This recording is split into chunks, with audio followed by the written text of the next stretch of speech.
সবাই এসে জিজ্ঞেস করলো, মুহাম্মদ তুমি তো মিথ্যা বলো না, তুমি সত্যবাদী আর সাদিক আল আমিন, তুমি বলো কিয়ামত হবে, আমাদের জানতে বড় মন চায় কিয়ামত যে হবে, কিয়ামতটা কবে হবে? আল্লাহ তখনই আয়াত নাজিল করে বললেন, নবী ওরা জিজ্ঞেস করে কিয়ামত কবে হবে, কিন্তু আপনি বলবেন কেমনে? বলতে পারে একজন, তিনি কে? ইন্নাস সাআতা লাআতিয়াতুন লা রাইবা ফিহা ওয়ালাকিন্না আকসারান নাসি লা ইউমিনুন। আল্লাহ বললেন কিয়ামতটা হবেই হবে, এতে কোনো সন্দেহ নাই। সন্দেহ আছে নাকি? এটা কিন্তু ঈমানের সাথে সম্পৃক্ত। কিয়ামত যে হবে আমাদের কারো সন্দেহ আছে? কারো সন্দেহ নাই। কারো কি এমন ক্ষমতা আছে যে কিয়ামতকে আটকায় দিবে? বলেন। পৃথিবীর কোন প্রধানমন্ত্রী, প্রেসিডেন্ট, পুলিশ প্রধান, র্যাবের প্রধান, বিডিআর, সেনাবাহিনী, Donald Trump, Barack Obama, George W Bush, Vladimir Putin, Narendra Modi, পৃথিবীর কেউ এই কিয়ামতকে আটকায় রাখতে পারে? অসম্ভব। কিয়ামত হবেই, কেউ কিয়ামতকে ঠেকায় রাখতে পারবে না। এটা হবে, কিন্তু কবে হবে কেউ জানে না, একজন ছাড়া। তিনি কে? ইন্নাল্লাহা ইনদাহু ইলমুস সাআহ, আল্লাহর কাছে আছে এই কিয়ামতের জ্ঞান, কেউ এই জ্ঞান রাখে না। সাইয়েদনা জিবরাইল বিশ্বনবীকে একবার প্রশ্ন করলেন, ইয়া রাসূলুল্লাহ সাল্লাল্লাহু আলাইহি ওয়াসাল্লাম, মাতা সাআহ, এই যে আপনি কিয়ামতের কথা বলেন, এই কিয়ামতটা কখন হবে? বিশ্বনবী বললেন, মাল মাসউলু আনহা বিআলামা মিনাস সাইল। ও জিবরাইল, তুমি যেমনি জানো না আমিও জানি না। সুবহানাল্লাহ পড়ে।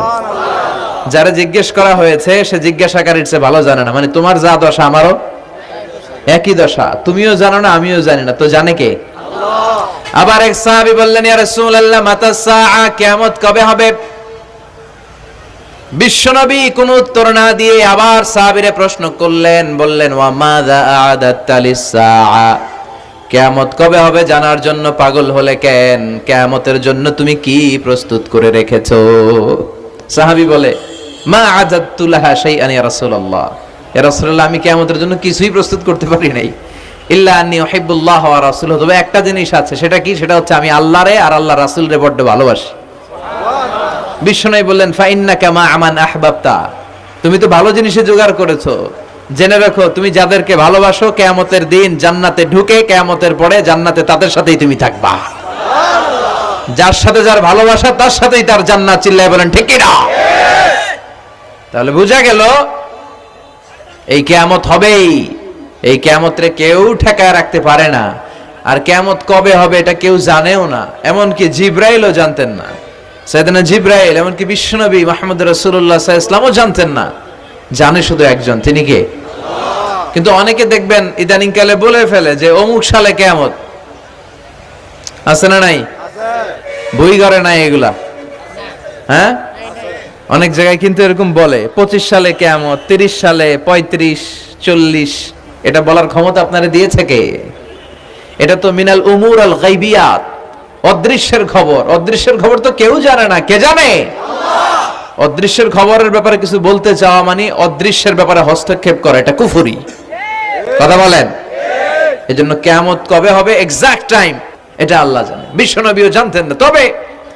তবে বিশ্বনবী কিয়ামতের কিছু আলামত আমাদের সাথে শেয়ার করেছেন। হাদিসের পরতে পরতে, হাদিসের প্রামাণ্য কিতাবগুলোতে যখন আপনি পড়বেন, চ্যাপ্টারগুলোতে পড়বেন, বিভিন্ন জায়গায়, বিভিন্ন নসিহাতে, বিভিন্ন আলোচনায় বিশ্বনবী মুহাম্মদ রাসূলুল্লাহ তিনি বর্ণনা করেছেন যে কিয়ামতের আগ দিয়ে গোটা বিশ্বের, গোটা পৃথিবীর সামাজিক অবস্থা, রাষ্ট্রীয় অবস্থা, পারিবারিক অবস্থা এরকম হবে। কি কি আলামত বিশ্বনবী বলে গেলেন আমাদের জানার দরকার আছে না নাই? আমরাও কিন্তু অবাক করা কোনো কাণ্ড দেখলে বলে ফেলি এটা কিয়ামতের আলামত, বলি না? কথা বলেন। আমরা যদি বেহায়াপনা দেখি, বিশেষ করে ধর্মপ্রাণ মুরব্বী যারা আছে, এরা বেহায়াপনা দেখলে সহ্য করতে পারে না, এরা বলে এগুলো কিয়ামতের আলামত। আছে না নাই?